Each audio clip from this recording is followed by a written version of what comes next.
along the side of the house collects a little bit of water. Every time it rains, it turns into a mud pit. So we're gonna put in a French drain to fix that. The first thing we need to do is find the slope of the yard. So we're gonna take three 3-foot tall stakes, and I'm marking them an inch apart. And I'm gonna pound them in at 6 inches deep for each one of them, so that I've got they're all 6 inches lined up, straight line. And I'm gonna tie a string like an inch or two above the ground.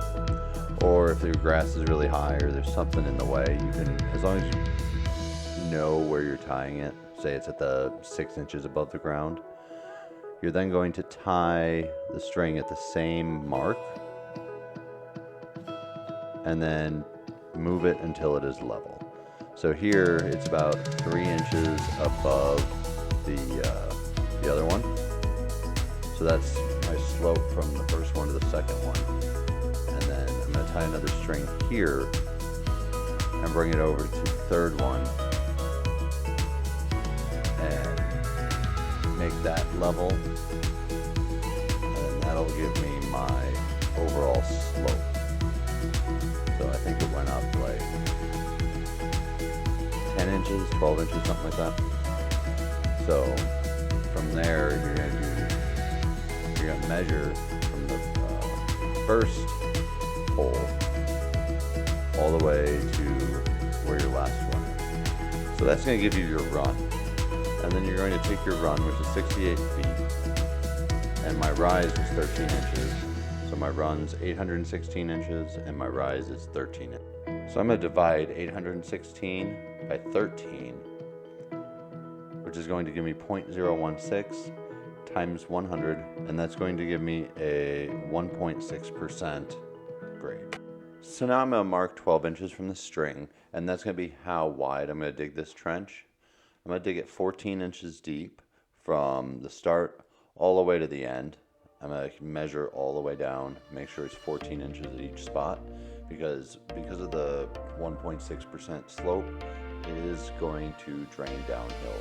As long as your slope's above 1.2, you shouldn't have any issues.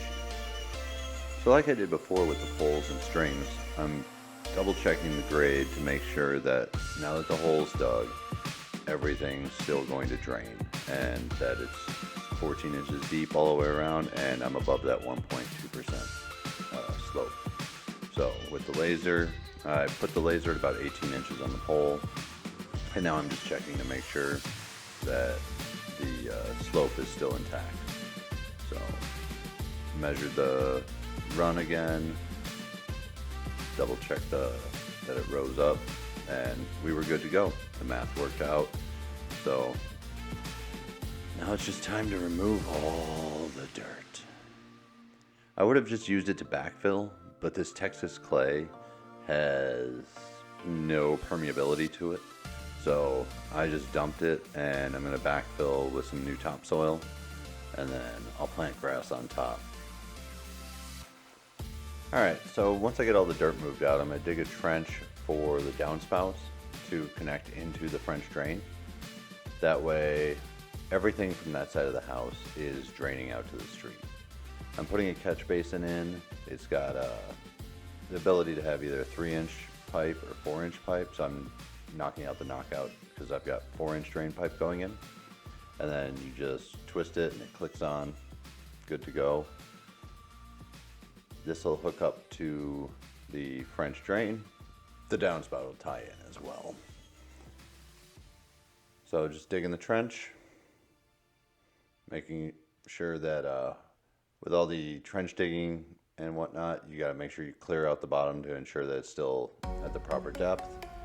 And now it's time to install the drain. Alright, so I'm putting in the NDS Easy Drain system. It's a 4-inch corrugated pipe wrapped in these foam packing peanuts and then wrapped in the fabric. It works fairly well. I haven't had any issues yet since installing it. We've gotten lots of rain. It makes it easy so you're not moving all that gravel, and it's just a simple installation. So here I'm hooking up the Y connection to my other downspout, and then gonna finish hooking it up just using simple couplers. They're like $2 for that, and then I think they were like $45 for each 10-foot section of this Easy Drain. So I think I put 5 of them in.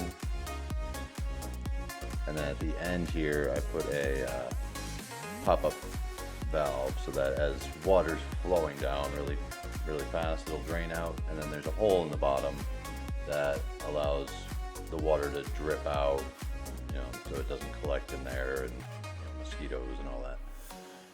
So just hooks up to the corrugated pipe just like that, snaps in. And just to make sure that at the end there it drains well, I put a bag of gravel. I also put a bag of gravel on top. I didn't take a video of that to help weigh it down, because the first rain it did float up a little bit. Only the end part, so a bag of gravel right on the end there took care of that. But then I put about 15 bags of topsoil down to cover it, and with the first rain it kind of settled it all out, and I went back through and put another 10 bags down. And once it stops raining, I'm gonna put down some grass seed. So this is the rest of my yard during the last rain that we got. Completely flooded. I know the pool doesn't help, but the French drain area actually turned out pretty well. It's draining down the way it should, and it is rushing out towards the front.